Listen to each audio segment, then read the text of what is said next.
Every terrible idea has a moment of conception, a split second where it sounds almost brilliant. For most of us, that's where it ends. For the 10 people in this video, it was just the beginning. This isn't just a list of fails. This is a forensic analysis of the exact moment a bad idea becomes a terrible, irreversible reality.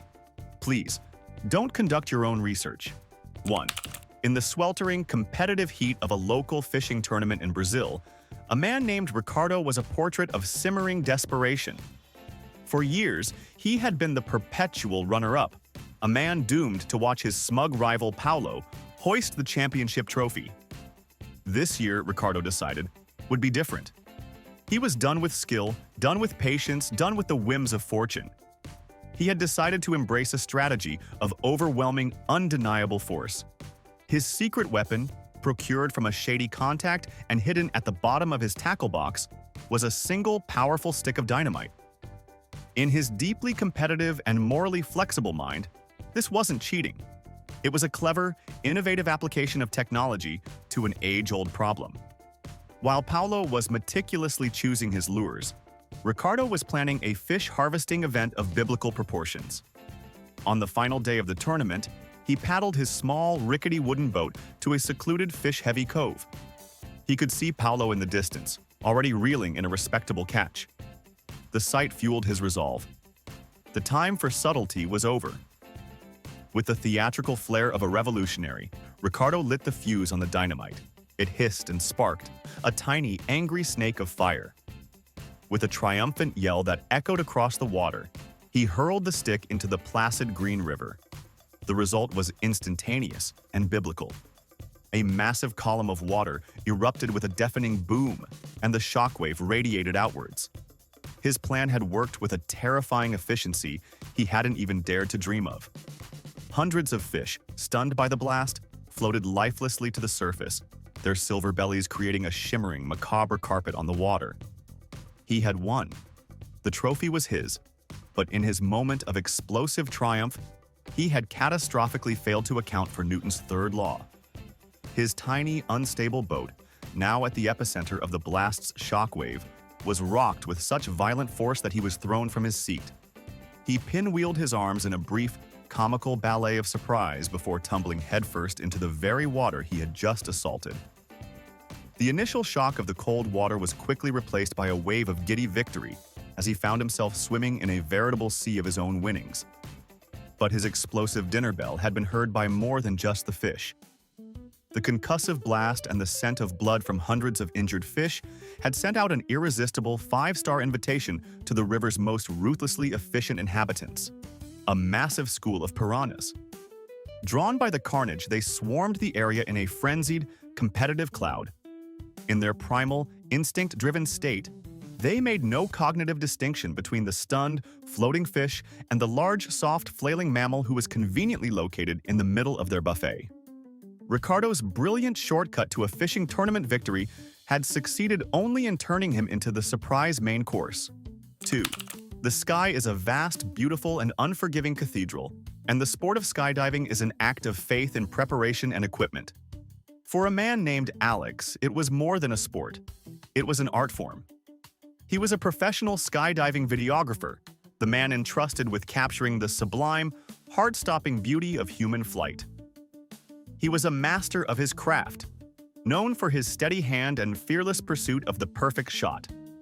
On one crystal-clear, perfect afternoon, he was filming a routine group jump. His focus was absolute, a state of professional zen. He wasn't thinking about the jump itself, he was living inside his camera's viewfinder. He meticulously checked his light readings, framed his shots, and moved around the noisy cabin of the plane, capturing the nervous energy and joyous anticipation of his friends. He was the director, the storyteller, so deeply immersed in documenting the experience that he mentally separated himself from it. He was no longer a participant. He was an observer. When the plane reached 13,000 feet, the door slid open, revealing the breathtaking, cloud-dappled world below. The moment of truth had arrived. One by one, his friends leaped into the blue abyss, their forms shrinking as they fell. Alex was right there with them, a shadow in the sky, his camera perfectly capturing their mid-air formations, their joyful, wind-whipped smiles. The footage he shot was magnificent, a testament to his skill, a perfect high-definition ballet of bodies in flight. After getting his final, money shot of the group, he gave a triumphant thumbs up to his own camera, a silent, smiling signature on his latest masterpiece. It was only then, as he saw his friends begin to peel away and pull their ripcords, that a cold, horrifying thought seemed to penetrate his professional bubble. The footage captures this terrible dawning with gut-wrenching clarity. His triumphant smile wavers, replaced by a flicker of confusion. His eyes dart down to his own chest. He reaches for the ripcord, a reflexive, practiced motion. But his hand finds only the smooth fabric of his jumpsuit. A look of pure, unadulterated terror replaces the confusion as he frantically pats his chest and back. The ripcord isn't there because the parachute isn't there. In his all-consuming, single-minded dedication to getting the perfect shot for everyone else, he had committed the one unthinkable, unrecoverable error. The life-saving rig was still sitting neatly on the bench inside the plane he had so gleefully jumped from minutes before. He had documented his own fatal oversight in stunning, crystal-clear detail, a final, tragic film directed by, produced by, and starring himself. 3. Yellowstone National Park is a place of raw, primordial power, a geothermal wonderland where the Earth's fiery belly is separated from the surface by a remarkably thin crust. It is a landscape dotted with signs, fences, and boardwalks, all designed with one simple purpose: to keep the fragile, soft-bodied tourist from being boiled, steamed, or dissolved by the very real dangers beneath their feet. For a tourist named Herb, however, these signs were not warnings. They were suggestions, helpful hints for the less spiritually attuned. Herb was a passionate believer in natural wellness, a man who was convinced that anything produced by the earth, free from human interference, was inherently healing. He looked at Yellowstone's bubbling, superheated geysers and saw not a deadly volcanic feature, but a natural spa, a fountain of youth. While watching a small, picturesque geyser gently steaming away, a truly inspired and catastrophically stupid idea bloomed in his mind. He was going to cook his lunch. But this was to be no ordinary meal. He was going to create a geothermally infused, naturally blessed hot dog. He believed the boiling, mineral-rich water would not just cook his food, but would imbue it with the Earth's healing vibrations. Ignoring the sturdy wooden safety barrier and a large multilingual sign that screamed, "Danger, scalding water," he retrieved a hot dog and a long stick from his backpack. With the determined air of a man about to make a profound scientific discovery, he hopped the barrier and tiptoed to the edge of the geyser's cone. The air was thick with the smell of sulfur, and the ground trembled slightly beneath his feet. He leaned over the beautiful turquoise boiling pool and carefully lowered his hot dog on a stick into the water. For a moment, he was a culinary pioneer, a wellness guru about to create the ultimate health food. He had failed to appreciate the fundamental nature of geysers. They are, by definition, unstable and unpredictable. The gentle bubbling he was witnessing was merely the quiet prelude to a violent eruption. As he held his hot dog in the churning water, admiring his own ingenuity, the pressure deep within the Earth's plumbing reached its critical point. Without warning, the geyser erupted with a sudden, violent, and thunderous roar. A massive, superheated column of steam and boiling water shot out of the ground directly into his face. He had no time to react. He was hit with the full, blistering force of the blast, a high-pressure wave of scalding water. His quest to apply the geyser's natural cooking energy to a hot dog had ended with the geyser applying that same energy to him, but with far greater efficiency. He had come to the park seeking the Earth's healing properties, but had instead discovered its much more powerful cooking properties, a final, fatal lesson in why you should always read the warning signs. 4. In the quiet, orderly streets of a German town, a man named Otto was about to embark on a criminal career with a budget of approximately €5. Otto was not a master thief. His plan to rob a local convenience store was a masterpiece of poor planning and even poorer equipment. His weapon of choice, the tool he believed would strike terror into the heart of the store clerk, was a brightly colored toy water pistol, which he had meticulously painted black with a can of spray paint. In his mind, in the heat of the moment, it would look just like the real thing. He entered the store, a cheap ski mask pulled over his face, his heart pounding with a mix of fear and adrenaline. He strode to the counter, brandished his freshly painted toy and yelled, "Give me the money!" in a voice that probably cracked with nervousness. The clerk, a weary, middle-aged woman named Helga who had seen it all, looked at the gun, looked at Otto, and then looked back at the gun. She saw the telltale plastic seam running down the barrel. She saw the tiny hole where the water was supposed to come out. She didn't flinch. She didn't even look scared. She just looked annoyed. She let out a heavy sigh, grabbed a broom from behind the counter, and started chasing Otto out of the store, swatting at him and yelling insults. Otto's grand heist had devolved into a humiliating, low-speed chase with a cleaning utensil. Panicked and utterly defeated, he fled into the street, his criminal ambitions in tatters. He needed to hide, to disappear. His eyes darted around and landed on a large metal clothing donation bin, one of those big, mailbox-style containers you see on city sidewalks. To his terrified mind, it was the perfect hiding spot. It was enclosed, anonymous, and the last place anyone would think to look. He ran to the bin, pulled open the heavy, spring-loaded deposit door, and with a great deal of effort, he squeezed himself through the narrow opening. He successfully tumbled into the dark, musty interior, a cramped space filled with bags of old clothes. The heavy metal door swung shut behind him with a loud, final-sounding clang. He had made it.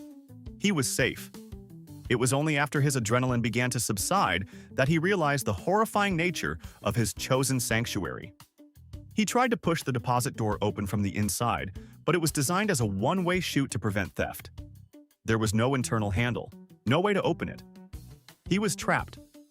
He began to bang on the metal walls and scream for help, but his cries were muffled by the thick steel and the piles of donated clothing. To anyone walking by on the busy street, the faint thumping from inside the bin would have been completely inaudible over the sounds of traffic. His brilliant, spur-of-the-moment hiding spot had become his own self-made, soundproofed prison. As the hours turned into a day, and then two, the air inside the near-airtight container grew stale and thin. He had escaped a broom-wielding shopkeeper only to be defeated by a charity box. He was found 2 days later, a tragic, ironic victim of his own failed attempt at a life of crime. 5. The modern airport is a battleground of rules, regulations, and, most importantly, fees. For a traveler in a busy Chinese airport, a man we'll call Mr. Wang, the concept of an overweight baggage fee was not just an inconvenience. It was a personal insult, a challenge to his ingenuity.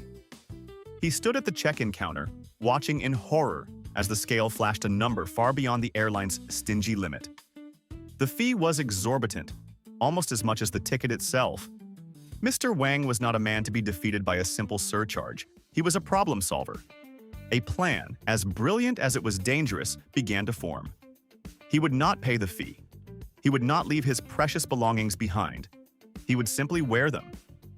He informed the bewildered check-in agent that he would rectify the situation, grabbed his overweight suitcase, and marched over to a corner of the bustling terminal.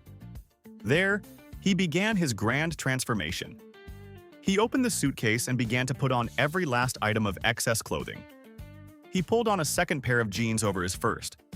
He then began to layer t-shirts, one after another, until he was wearing a staggering 9 of them, his torso becoming a thick, mummified cylinder of cotton. For the grand finale, he donned not 1, not 2, but 3 heavy winter coats, the final one barely zipping over his new, artificially created bulk. He was a walking, sweating, multi-layered monument to frugality. He looked absurd, a parody of a man prepared for an Arctic expedition, but he was triumphant. He waddled back to the check-in counter, his suitcase now miraculously underweight. He successfully passed through security, a difficult and sweaty ordeal, and boarded the plane. He squeezed himself into his narrow economy seat, a human pressure cooker, unable to bend his arms or legs properly. As the plane took off and the cabin heat began to rise, his situation turned from comical to critical. The immense, constricting layers of clothing prevented his body from cooling itself through sweating. His internal temperature began to skyrocket. He was essentially poaching himself in his own clothes. He grew dizzy, disoriented, but was too proud or perhaps too physically restricted to ask for help. Mid-flight, somewhere over the South China Sea, his body gave out. The combined heat and constriction caused a massive, fatal episode of heat stroke. He had successfully beaten the airline's baggage fee. He had saved a few dollars. But in his stubborn refusal to pay a simple fee, he had ended up paying the ultimate, immeasurable price. A final, tragic lesson that sometimes the most expensive choice you can make is trying to be cheap. 6. The coast of California is one of the best places in the world to witness one of nature's most majestic spectacles, the breaching of a humpback whale. For a kayaker named John, an avid nature lover and amateur photographer, this was the ultimate bucket list experience. He wasn't content to watch from a whale-watching boat, safely surrounded by dozens of other tourists. John was a purist. He wanted an intimate, one-on-one encounter. He believed he had a special connection with the ocean and its creatures. He set out on a solo kayaking trip, his camera secured in a waterproof bag, his heart filled with a sense of spiritual anticipation. He paddled for hours, far out into the calm, deep blue waters, searching for his quarry. And then, he saw it. A plume of mist shot into the air, followed by the slow, graceful arc of a massive, dark back. It was a 40-ton humpback whale, a creature the size of a school bus, and it was breathtaking. Most people, upon seeing such an immense and powerful animal, would maintain a respectful, safe distance. But John was not most people. He saw this not as a moment for caution, but as an invitation. He wanted to get closer. He wanted the perfect frame-filling photograph, a shot that would capture the very soul of the magnificent beast. Ignoring all official guidelines about harassing marine mammals, he began to paddle his tiny, fragile kayak directly towards the whale. The massive creature, likely aware of his presence, continued its slow, languid movements, lulling John into a false sense of security. He got closer and closer until his tiny boat was right alongside the whale's massive body. He was in awe. He felt a profound sense of connection, a man and a leviathan sharing a quiet moment in the vastness of the ocean. He fumbled for his camera, ready to capture his once-in-a-lifetime shot.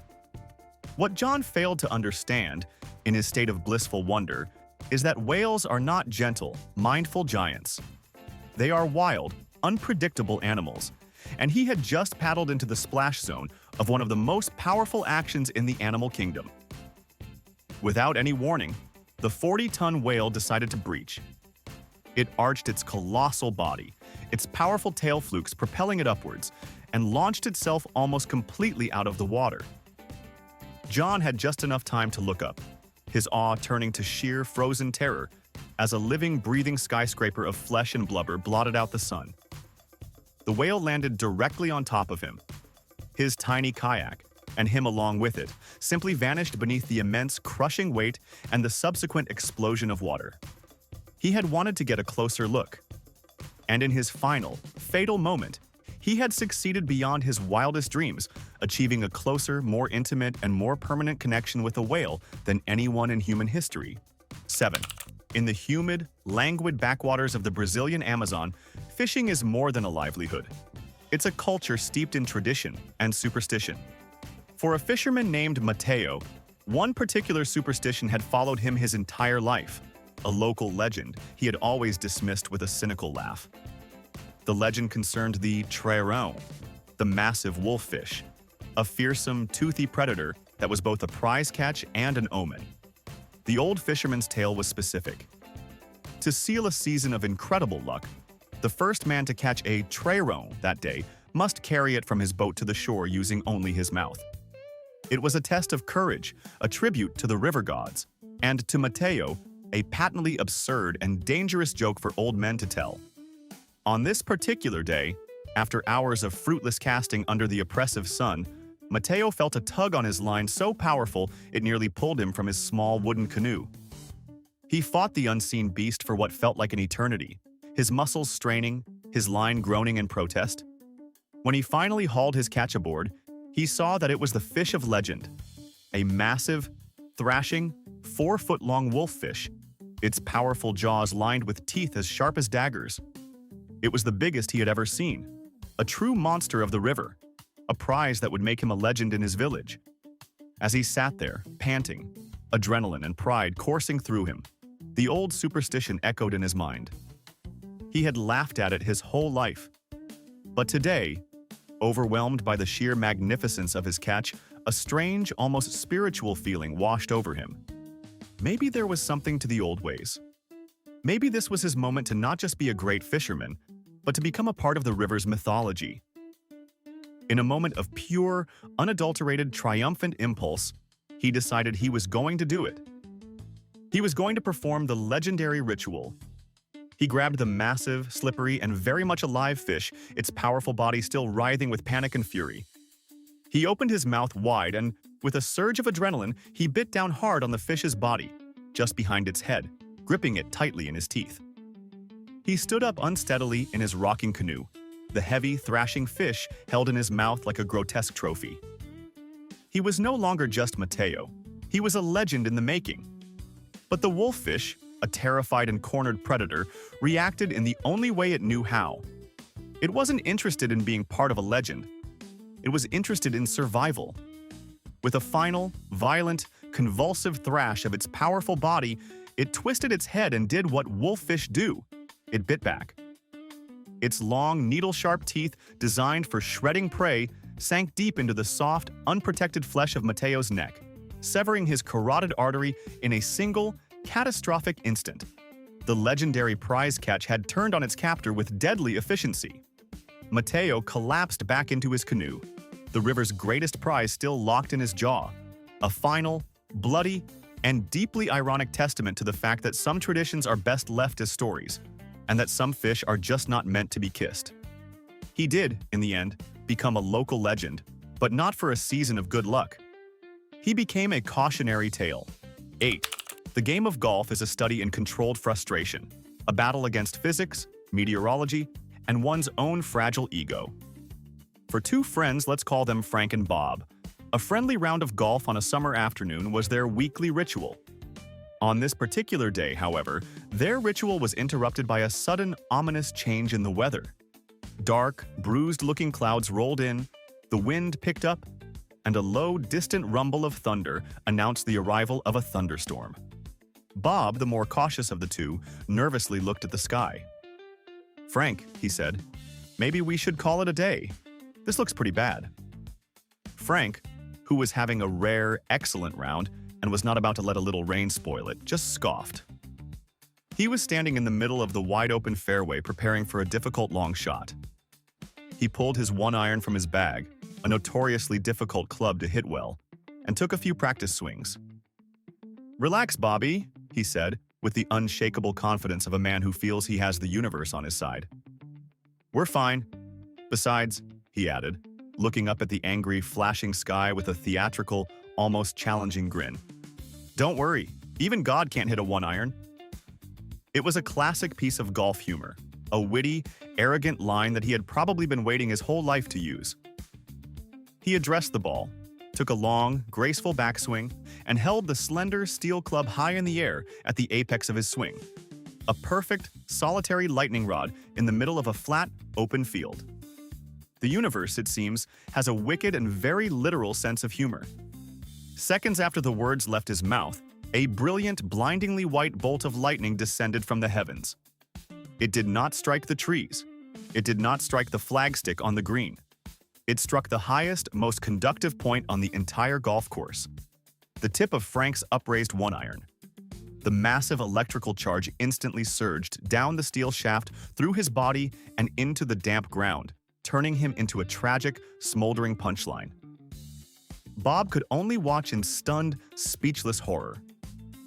Frank's statement, in a purely technical sense, might have been true. God, or whatever cosmic force was listening, did not, in fact, hit the one-iron. It simply used it as a convenient and perfectly positioned highway to deliver a few 100 million volts of divine rebuttal. His final, witty act of defiance against the storm had served only to make him its most direct and immediate target. 9. In the rural backwoods of the United States, a man named Earl was at war, and his enemy was the feral hog. A large, destructive sounder of them had been turning his meticulously kept garden into a muddy, upturned mess night after night. Earl was not a man to surrender. He was a man of action, of decisive, overwhelming force. After weeks of failed scarecrows and flimsy fences, he decided to escalate. He went to the local hunting supply store and bought a bottle of the most potent, foul-smelling hog attractant known to man. It was a thick, sticky liquid designed to mimic the scent of a sow in heat, a scent so powerful it could allegedly draw in boars from miles away. His plan was a classic hunter's ambush. He would use the attractant to lure the entire sounder to one specific, open area of his property, a kill zone, which was in clear view of his elevated front porch. From there, he could pick them off one by one in safety and comfort. While setting his trap, carefully pouring the pungent liquid onto some rags near a tree, the slick, greasy bottle slipped from his hand. It didn't break, but a large amount of the potent, sticky goo sloshed out, splashing all over his work boots and the cuffs of his jeans. Annoyed, but undeterred, he wiped his hands on his pants, finished the job, and went back inside to clean his rifle and wait for nightfall. As darkness fell, he began to hear the first telltale sounds of his plan working. The snapping of twigs, the low grunts. A huge pack of agitated, snorting hogs had arrived, drawn by the irresistible scent. They were not just at his trap. They were everywhere, their powerful snouts frantically sniffing and rooting at the ground. But then, the commotion grew closer. He heard a loud thump as one of the larger boars rammed his front door. They were following the scent trail he had unknowingly created, a trail that led directly to him. Instead of staying safely inside and waiting for them to disperse, Earl's pride took over. He was the king of this castle, and he was going to scare them off. He grabbed his rifle, took a deep breath, and flung open the front door, ready to unleash a volley of shots. The moment he stepped onto the porch, the entire pack, which had been milling about in confusion, instantly zeroed in on him. To their powerful noses, he was not a threat. He was the source, the walking, breathing epicenter of the most alluring scent in the world. They charged. The hunter had become the hunted. He had successfully lured the hogs, but in his clumsy mistake, he had mistakenly but very effectively marked himself as the main course. 10. In the vast, sun-scorched plains of rural Australia, a farmer named Bruce was facing an agricultural crisis. His crops, his very livelihood, were being systematically decimated by a relentless, furry menace: kangaroos. Every night, a mob of them would descend upon his fields, treating his hard work like an all-you-can-eat buffet. Bruce was a resourceful man, a classic Aussie innovator, and he was determined to outsmart his marsupial nemesis. His plan was a brilliant piece of psychological warfare, or so he thought. He knew that the kangaroo's primary natural predator was the dingo. So, he devised a plan to create the illusion of a massive dingo presence on his farm. He spent days recording the sounds of a dingo pack from a nature documentary: the yips, the howls, the menacing growls. He then hooked up his recording to a set of massive, concert-sized speakers, which he positioned at the edge of his property. His theory was simple. He would blast the terrifying sounds of a dingo pack into the night, and the kangaroos would be too scared to even set foot on his land. The first night of his experiment, he cranked the volume to 11 and went to bed, a smug, satisfied smile on his face. The plan backfired in a way that was both spectacular and utterly catastrophic. The kangaroos, while perhaps momentarily confused, were not particularly scared. They were used to hearing distant dingoes, but the sounds had another, much more literal effect. The crystal-clear, high-volume recording of a large dingo pack, a sound that advertised a major gathering of predators, did not go unnoticed. It traveled for miles across the quiet outback, and it attracted the attention of every actual dingo in the region. They were drawn to the sound, not out of fear, but out of territorial curiosity, likely assuming it was a rival pack to be challenged or a potential group of mates to be investigated. They arrived at Bruce's farm, a silent, slinking army of real predators, expecting to find other dingoes. Instead, they found no rivals, but they did find an unexpected and incredibly convenient buffet: Bruce's entire flock of sheep huddled together nervously in their pen.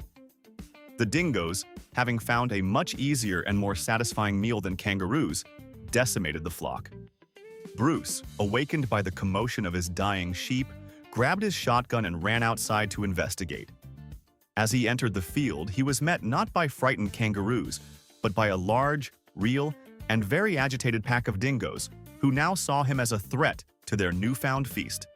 His brilliant plan to scare away a pest had instead summoned a far more dangerous one, turning his farm into a dingo convention, and tragically, himself into the final item on the menu. Time to confess. For a friend. We've all seen someone do something monumentally stupid and somehow survive. What's the closest your friend ever came to winning a Darwin Award? Protect the guilty, change the names, and drop the story in the comments. If you're thankful for the friends you still have, hit like and subscribe.